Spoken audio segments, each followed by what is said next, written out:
Good morning. I've been out in the rain to buy ceiling paint, and I am now home and far more fresh faced than I was this morning. I have a little bit of news for you guys. Not a lot, it is the weekend, but you'll have to wait for my live with Warren tonight for the juicy bits. But here's something to keep you going. Here we have CNN being spoken of in the Kiev Independent, saying that Western weapons heading to Ukraine last year were stolen before their recovery. Some Western-provided weapons sent to Ukraine in 2022 were stolen by criminals and arms dealers before they reached Ukrainian troops, according to a report acquired by CNN. I wonder who perhaps mentioned that sending vast amounts of high-tech people-killing equipment to a country notorious for lack of management, neo-Nazis and illegal arms smuggling was probably a problem. Yeah, that would have been me. And I think I'm now on my 7th account for literally just making this point again and again and again. This is a huge security issue for Europe. Not just Russia, Europe. And we've created it all on our own. Which brings me to this article, in which a British couple has been arrested for trying to smuggle grenade launchers from Ukraine. They were arrested in the French port of Calais, through which the British travelled to the island, and they found 2 American-made grenade launchers wrapped in cellophane. Now, there has been an increase in gun crime in the last 10 years in the UK. Before that, it was almost unheard of, apart from, the incidents that gave us gun laws.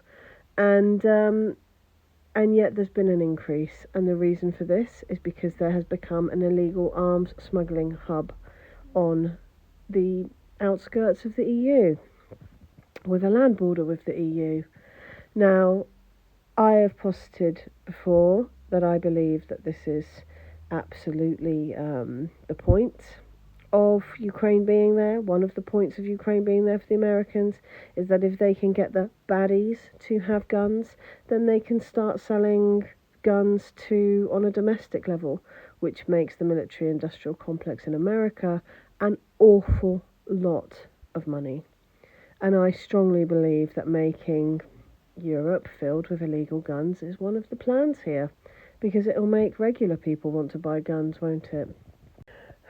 For a start, the Western news is now almost completely aligning with what the Russians are saying.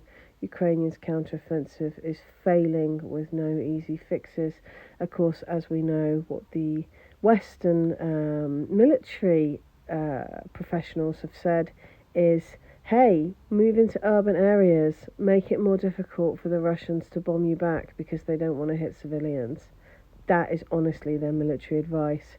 I would suggest they listen to people who are saying things like, maybe sue for peace. Maybe it's time to actually stop listening to these mad people and actually think about rescuing what little bit of Ukraine there is left. And that, of course, brings me to Mr. Putin's really quite incredible speech of yesterday, in which he very, very firmly put the Polish back in their place and reminded them that the reason that they had such a large, prosperous country was because the Soviet Union had granted them access to what was essentially bits of other people's countries. I'm hoping that the Polish actually listen to what he's saying. I think that the Russians have tried to be considerate to the Polish. I think they've tried to be polite to the Polish. I think they've tried to develop their Slavic history together and promote that.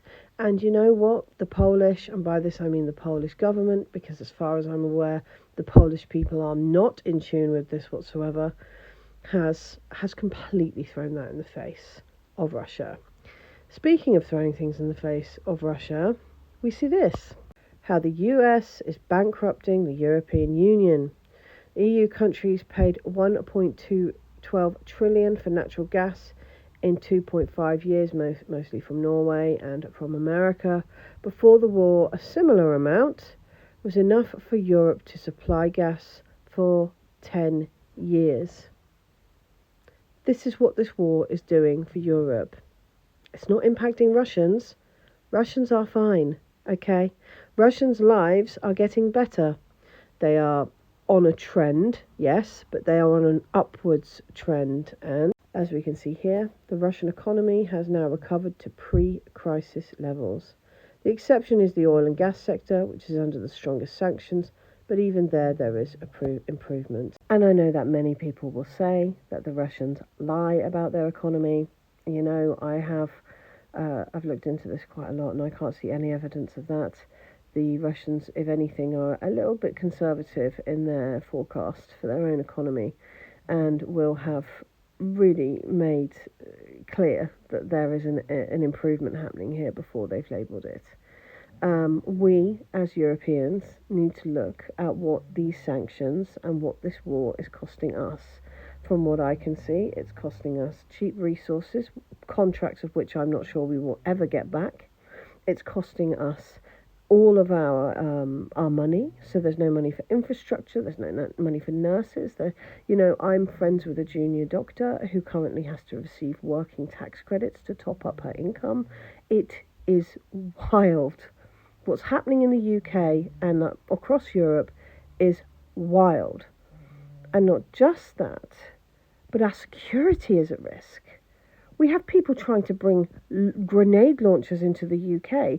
Do you realise that if we found some of these, that there will almost certainly be ones that have got through? That we are now faced with a reality where here in Britain we have high-level killing equipment? That's not something that we should be having to deal with. And the only reason we're having to deal with it is because we have filled Ukraine with weaponry, knowing full well that it is completely disorganised. The only two people that have got any kind of command experience are at war with each other, Syrskyi and Zaluzhny, one fighting a war in the north, one fighting a war in the south. Zelensky has no idea. The man looks completely insane, talking about terrorist retaliation strikes on Russia rather than, maybe talking about peace. It really is time that the Europeans realise what's going on for us. And then maybe we can give some proper advice to the Ukrainians, because some Ukrainians still believe that they're winning this war, even as a generation of men are murdered on battlefields, and it is really, really hard to see. The only kindness here is in truth. And on the subject of that, as I'm sure you're all aware, my account, this account that I'm speaking to you on here, has been banned from live access for 7 days. I have started a backup account. I have put a picture on that now.